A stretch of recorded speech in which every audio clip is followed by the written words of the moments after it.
그러면 아 그러세요? 네. 좀 멀리 농담이고요. 큰일 났어요. 2020년 예산 안에 코로나19가 반영되어 있습니까? 없죠. 없죠. 너무 화가 나요. 이런 사태가 불거질 때쯤에는 네. 더 적극적으로 공격적 투자보다는 적극적으로 안전자산으로의 자금의 이동이 필요하겠다. 안녕하세요. 김작가TV 대신 물어드립니다 코너입니다. 오늘의 주제는 경제 전망편입니다. 재정 정책으로 그러면 이제 어쨌든 통화 정책은 지금 아직 가만히 있는 거고 재정 정책을 펼치고 있는 건데 그 추경은 좀 어디에 쓰이나요? 추경은 말 그대로 크게 4가지 영역이라고 볼 수 있는데 여러분 그냥 알기 쉽게 몇 가지만 그냥 말씀드리겠습니다. 추경 편성을 왜 해야 되냐라는 질문을 많이들 하세요. 특히 그 비판 중에 하나가 2020년 예산 잉크도 안 말랐다.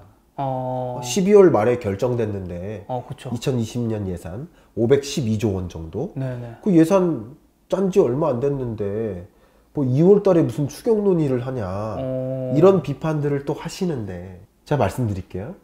필요합니다. 2020년 예산 안에 코로나19가 반영되어 있습니까? 없죠. 그 예산이 없죠. 코로나19로부터 복구하기 위한 예산 없죠. 그럴 때 하라고 만든 게 추경이에요. 추경의 정의가 그겁니다. 예상하지 못했던 일이 발생했을 때 특히 전쟁이나 재해 이런 것들이 발생했을 때 기편성된 예산으로 그것을 복구하기 위한 예산이 편성되어 있지 않기 때문에 긴급 편성하는 게 추경이에요. 근데 코로나19 재난이에요? 아니에요? 재난이죠. 재난이잖아요. 작년에는 미세먼지 추경했습니다. 미세먼지도 추경했어요? 미세먼지도 재난이라고 본 거예요. 근데 코로나19가 재난이 아닙니까? 너무 화가 나요. 너무 많은 사람들이 왜 추경 편성하냐, 뭐 정치적인 거 아니냐, 선심성 추경, 그게 아니라 지금은 이 위기 상황에 추경이 필요한 거예요. 지금 같은 위기는 미세먼지는 진짜 미사인 거예요. 다 악이라니까요. 코로나19가 등장하니까 나머지는 너무 세서. 그러니까 나머지는 다 악이에요. 그러니까 지금으로서는 이 코로나19 사태로 인한 그 충격을 완화하기 위해서 할 수 있는 가용 가능한 모든 정책을 다 동원해야 된다. 그쵸. 그런 측면에서 추경 편성 필요하다. 적극적으로 편성해야 된다. 라고 말씀드린 거고요. 그래서 추경이 어디 쓰이냐? 자, 추경은 어떻게 쓰이느냐? 이미 2월 말에 대응책이 나왔습니다. 종합대책이 나왔죠. 코로나19 종합대책. 근데 거기에 들어가는 모든 정책 방향에 고스란히 그게 쓰이는데 첫 번째는 감역입니다. 그 보건, 위생, 감역. 이런 부분에 예산이 들어갑니다. 소위 음압병상 자체가 부족해요. 그리고 음압 구급차 자체가 부족해요. 특히 대구 지역 같은 위기 지역 같은 데는 그거 자체가 부족해요. 그러면 그러세요? 좀 멀리 농담이고요. 큰일 났어요. 지금 각 병원에서 음압병상 자체를 굳이 많이 확보할 필요가 없어요. 왜냐면 코로나19 사태를 통해서 돈 버는 게 아니잖아요. 병원도 의료 서비스를 제공하는 기업이거든요. 그러면 매출이 확보됐을 때 병상을 확보하는 거예요. 근데 코로나19 사태가 영영 갈 게 아닌데 요 사태 때문에 그냥 음압병상을 무조건 만들 수는 없어요. 없죠. 근데 지금 수많은 병원들이 기존에 있던 다른 시설을 좀 덜 필요한 시설들을 개조하고 있습니다. 음압병상을 확보하기 위한 작업을 하고 있어요. 그럼 이 병원들은 그냥 기부하는 거예요. 근데 이런 음압병상을 더 많이 공급할 수 있도록 지원이 필요할 거 아니에요. 그게 첫 번째입니다. 그리고 음압 구급차를 확보하고 뭐 수입하든 제조하든 해서 공급하는 거. 그리고 이런 것들이 단기적으로만 필요하고 또 필요 없어질 수 있어요. 그러니까 이것은 병원이 감내해야 될 비용이 될 수가 있겠잖아요. 그러니까 그런 것들을 지원을 해줘야 된단 말이죠. 그 밖에도 이제 폐쇄한 시설들 있잖아요. 폐쇄한 병원이라든가 그런 병원에 대해서 피해를 보완을 해줘야 될 거 아니에요. 그런 데 많이 쓰이는 겁니다. 그리고 두 번째가 이제 위생시설 같은 거. 대표적인 게 충분한 마스크 보급. 마스크 보급 문제로 얘기가 많이 나왔는데 마스크 보급이 담보되지 않으면 문제가 심각하죠. 그렇기 때문에 마스크 보급을 더 확대하기 위해서 기존의 마스크 공장들을 24시간 가동합니다. 기존 그 노동자들도 일을 하지만 굉장히 힘듭니다. 이분들도. 그렇죠. 지금 쿠팡 그 비정규직 노동자가 과로로 쓰러졌다고 기사 나왔죠. 그러니까 그런 일이 이제 벌어지는 거죠. 굉장히 피곤합니다. 그렇죠. 그래서 많은 소위 자원봉사자들이 가담해서 같이 마스크를 그 해당 공장에서 생산해서 생산량을 충분히 늘려나가고 있어요. 이런 것들이 이제 결국 지원이 필요하겠죠. 안정적인 마스크 보급. 더 중요한 것은 만약에 치료제가 어느 나라로부터 개발된다. 백신이 어느 나라로부터 개발된다. 그럼 단기적으로 빨리 사와야 될 거 아니에요. 그러기 위해서는 충분한 예산을 확보해 놔야겠죠. 물론 정치적인, 외교적인 이런 노력도 필요하겠지만 예산적인 노력도 완비가 돼야 되겠죠. 그런 차원에서의 대응책이라고 볼 수 있고요. 그럼 이런 측면에서 이제 좀 기업들은 지금 사실 되게 힘든 거잖아요. 기업들은 이런 거 좀 어떻게 대응해야 될까요?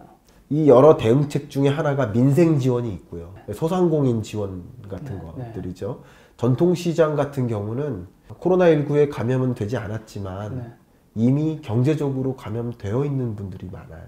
이해가시죠? 그 이상인 거예요. 제가 그냥 대충 계산해 보니까 5,000명 중에 1명꼴로 감염된 겁니다. 우리나라가. 그러니까 5,000명 중에 4,999명은 감염되지 않은 거예요.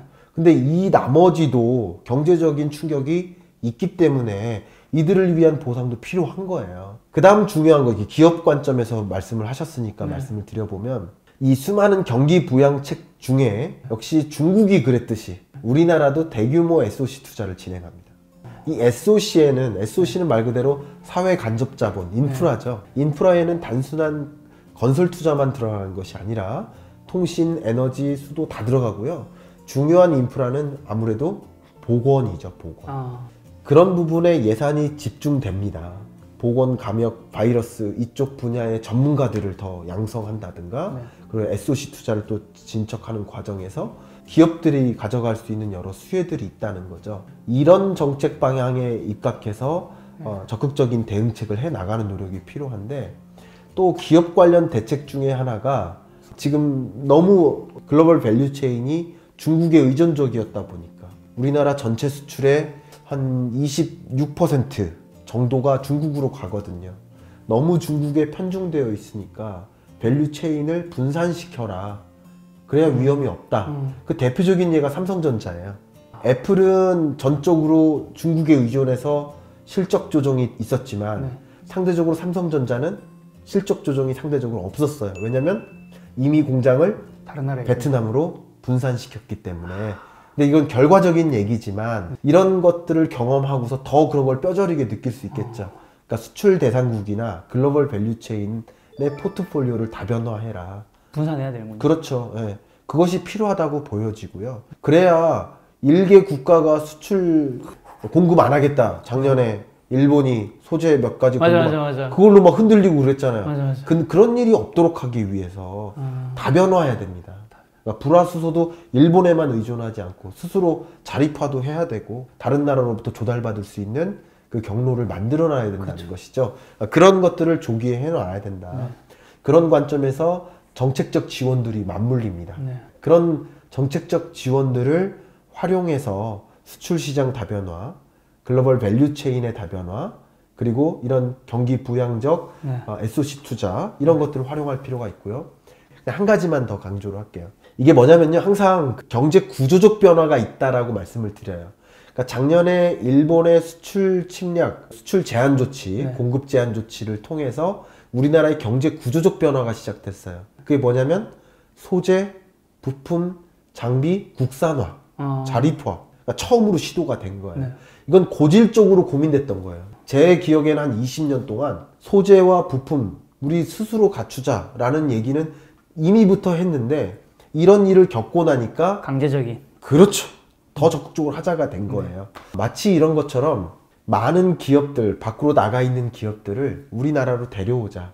마치 트럼프의 리쇼링 정책, 법인세 인하하고 막 하는 거, 그런 정책들을 통해서 많은 기업들을 야 나가서 경영하지 마, 미국에 와서 경영해, 이렇게 해서 끌어온 것처럼 우리나라도 적극적으로 그런 정책을 시행해 나가고 있는데 명칭은 유턴 기업 지원 정책이에요. 유턴하는 기업, 다시 돌아오는 기업에게, 일부든 전체든 돌아오는 기업들에게 이런 혜택을 줄 테니 유턴해라. 그래서 다시 말하면 리쇼링 정책이에요. 예를 들면 세제 지원, 금융 지원, 고용 지원까지 해주겠다.